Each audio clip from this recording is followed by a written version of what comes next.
간밤 뉴욕 증시 3대 지수는 또다시 상승으로 마감입니다. 최악의 상황은 지났을 수도 있다. 펀드 스트레스의 톱니가 간밤에 고객들에게 보낸 투자 의견 중 한 줄입니다.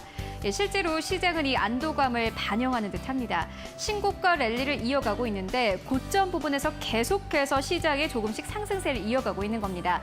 네, 그렇다면 섹터별로의 변화는 어떨지 첫 번째 뉴스와 함께 자세하게 만나보시죠. 한때 코로나로 인해서 불확실성으로 하루에 이 코스피 주가가 7%가 넘게 빠졌을 때가 있었죠. 그런데 최근엔 위드 코로나라는 기류까지 생기면서요. 이제 코로나 속에서 우리는 완전한 생활을 이어가고 있습니다.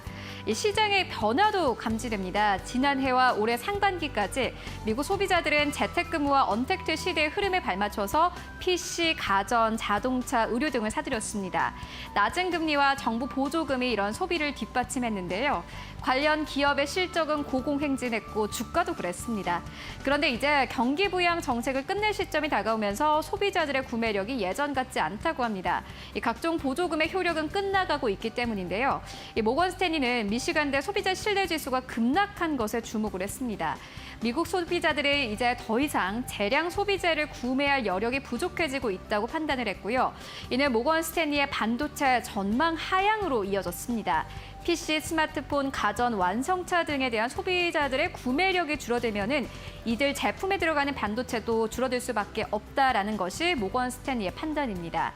물론 반론도 있습니다. NH투자증권의 투자전략부에서는 국내 디램 관련 메모리 반도체 기업에 대한 주가 전망을 집중 하향한 상황에서 애플과 마이크로소프트 등의 완성품 업체 주가는 견고하다는 점에서 의문이 있다라는 투자 의견을 제시를 했습니다. 또 글로벌 큰손 역할을 했던 중국 소비자들의 변화도 주목할 만하다라는 분석이 나오고 있는데요. 중국 정부가 연일 새로운 규제를 내놓으면서 공산당의 규제를 반하는 투자를 하지 말라는 조언이 잇따르고 있기 때문입니다. 시진핑 중국 국가주석이 공동보유를 강조하면서 글로벌 명품 업계까지 긴장을 하고 있습니다. 소비주 안에서 큰 폭으로 반등이 나왔던 사치품으로 몰렸던 이 자금이 어디로 이동할지 잘 살펴보셔야겠습니다. 네, 이어서 다음 뉴스입니다. 글로벌 큰손 골드만삭스가 2조 원대 국내 부동산 투자 계획을 세우고 물류센터와 데이터 센터 투자에 속도를 내고 있습니다. 주로 수백억 원 규모의 국내 부동산 투자를 진행했던 골드만삭스가 조 단위의 실탄을 마련해서 국내 부동산 프로젝트에 공격적으로 나서는 겁니다.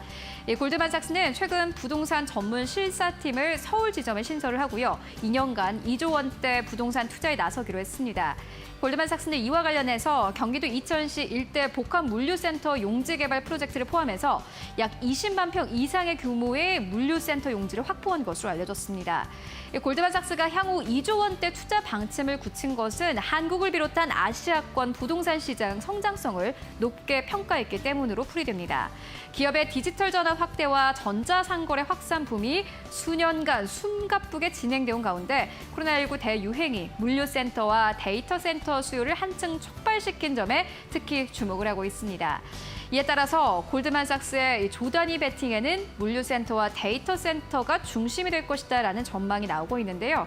최근 시장에서 리츠주가 좀 부진했는데 관련된 종목들의 흐름 잘 체크해 보시기 바랍니다.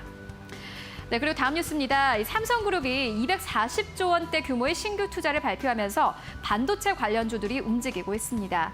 역대 최대 규모 투자에 힘입어서 반도체 소부장 기업들이 제2의 전성기를 맞이할 것이라는 전망도 나오고 있습니다. 특히나 시장은 비메모리 반도체 관련주를 주목을 하고 있는데요.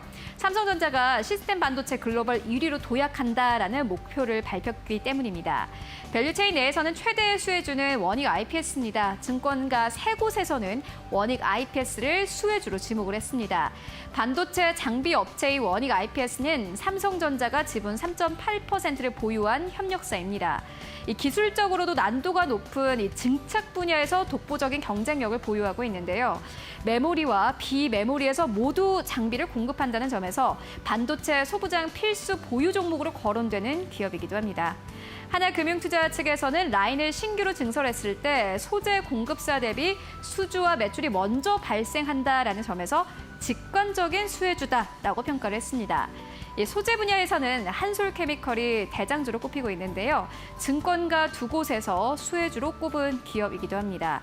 한솔케미컬은 반도체용 소재인 과산화수소와 프리커서를 생산하는데 국내에 한솔케미컬과 원익 IPS만큼 비메모리 관련 기술을 보유한 기업이 없어서 성장성이 밝다라는 분석이 나오고 있습니다. 네, 그리고 최근 시장에서 보험 업종이 3거래일 동안 강세를 보이고 있습니다. 증권가에서는 3, 4분기 보험업 투자 비중 확대를 조언을 했는데요. KRX 보험지수 역시 최근 4일 연속 오름세로 거래를 마감했습니다. 한화생명은 어제 시장에서 2%가 넘게 올랐고 흥국화재도 어제장에서 2% 넘게 상승으로 거래를 마감했습니다.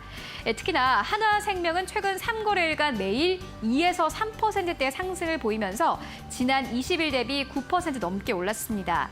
보험 업종이 강세를 보이는 건 이 경기 둔화 우려에도 불구하고요. 보험사의 수익이 견조할 것으로 예상이 되기 때문입니다. 증권가에서는 3, 4분기 보험업 투자 비중을 늘리라는 조언을 내놓고 있습니다. 교보증권의 한 연구원은 코로나19 재확산으로 인한 국내외 경기 둔화 우려가 있지만 손해보험사의 경우에는 자동차 보험료 인상과 실손 의료보험 개선, 갱신 효과가 하반기에도 이어질 전망이다라면서 보험사 모두가 전년 대비 수익 증가가 예상돼서 최근 주가 하락으로 인한 배당 수익률이 올라온 점도 매력적이다라고 전했습니다. 하나금융투자 측에서는 향후 태풍 등 자연재해 영향에 따라서 손해율 변동성은 있지만 최근 이 사회적 거리두기 강화 추세를 생각해 봤을 때 3, 4분기 자동차 보험 수지는 매우 양호할 것이라면서 보험업의 이 비중 확대 전략이 유효하다 이렇게 조언을 했습니다. 네, 그렇다면 오늘 증권가에서는 어떤 이슈에 또 집중을 하고 있을지 만나보도록 하겠습니다. 오늘은 DB금융투자의 황지연 PB 만나보도록 하겠습니다. 안녕하십니까? 예, 안녕하십니까. 네, 오늘 시장에서 어떤 이슈를 좀 눈여겨봐야 될까요? 먼저 지난주 글로벌 증시가 빠르게 조정되면서 상승 추세가 꺾이는 것이 아닌가 하는 우려가 불거졌습니다. 특히 신흥국 증시 중심으로 빠르게 하락했고 우리나라 환율 변동성도 확대되었던 것은 좋지 않은 신호로 여겨졌습니다. 다행히 이번 주 들어 글로벌 증시가 상승하기 시작했지만 추세가 이어질지에 대한 의구심이 남아있고 18일 바이든 대통령이 말한 부스터샷 접종으로 인해 신흥국 경기 회복 지연 리스크 또한 존재하는 게 사실입니다. 그럼에도 불구하고 우리는 매크로 환경을 고려할 때 완화적 스탠스를 기대해봐야 될 것 같습니다. 왜냐하면 비대칭적인 경기 회복 관점에 미국이란 나라는 자유로울 수 없기 때문입니다. 요즘 2022년 카타르 월드컵 관련 이야기가 술술 나오고 있습니다. 전 세계인들의 축제하면 광고가 떠오르는데 광고 관련주를 오늘 말씀드리려 합니다. 관련주로는 제일기획, 이노션, 인크로스, 오리콤 등이 있는데 그중 관심 있게 지켜볼 종목은 이노션입니다. 실적부터 말씀드리겠습니다. 먼저 이노션의 2분기 실적은 시장 기대치를 상회했습니다. 매출총익 1,582억 원, 영업이익 325억 원을 달성했는데요. 특히 국내 매출총이익은 전년 동기 대비 32.8% 증가하며 5개 분기 만에 순성장으로 전환했습니다. 이는 주요 고객의 CI 변경과 제네시스, 아이오닉 등 신차 물량 증가 효과가 반영된 것으로 볼 수 있고 특히 미주와 유럽 지역 매출총이익은 신차 대행 효과와 디테일 마케팅 집행으로 인해 전년 동기 대비 각각 15%, 31% 증가했습니다. 현재 남아있는 신차 라인을 점검해보면 하반기와 내년에도 신차 골든 사이클이 지속될 전망입니다. 산타페 하이브리드, 아반떼, 코나, GV60, 캐스퍼, K9, 제네시스 G90, 펠리세이드, 페이스리프트, 그랜저 풀체인지 등이 예정되어 있으며 특히 제네시스 라인업이 세단에서 SUV와 전기차까지 확대되고 있고 하반기 뉴욕의 제네시스 하우스로 오픈하면서 제네시스 브랜드 마케팅이 강화될 예정입니다. 자동차 광고 특성상 매체 광고와 대규모 오프라인 마케팅이 가장 중요하다는 점은 이노션에게 우호적인 환경이 될 것으로 판단합니다. 2020년 코로나 때 역성장에도 불구하고 일시적으로 배당 성향을 57% 정도 상향했을 정도로 6천억 원대 풍부한 현금 흐름으로 주주환원도 지속적으로 강화하는데 이러한 외형 성장과 이익 개선이 주주환원으로 계속되고 있지만 M&A와 배당 재원의 현금 대비 시가총액은 2배이기 때문에 현저히 저평가 구간이라 판단하고 있고요. 마지막으로 지난 5월 인수한 딥퍼플과의 시너지가 구체화되는 시기도 기대하고 넷플릭스 한국 런칭 시에도 이노션이 마케팅을 담당한 바가 있는데 이런 경험을 바탕으로 이번 디즈니 플러스도 수주했기 때문에 그간의 큰 폭의 조정에 매수 대응은 유효하다 판단하고 있으니 한번 지켜보시길 바랍니다. 네, 그런데 최근에 또 사회적 거리두기가 좀 강화된 상황인데 광고 업종은 그렇다면 큰 타격이 없이 이 부분이 조금 더 강하게 반영이 될까요? 먼저 사회적 거리두기 같은 경우는 백신 접종률이 강화됨에 따라 점점 완화적인 스탠스로 갈 수밖에 없다고 보고 있는 입장이고요. 그렇기 때문에 광고 관련 업종은 큰 타격이 없을 것으로 보고 있습니다. 네, 알겠습니다. 오늘도 말씀 고맙습니다. 예, 감사합니다.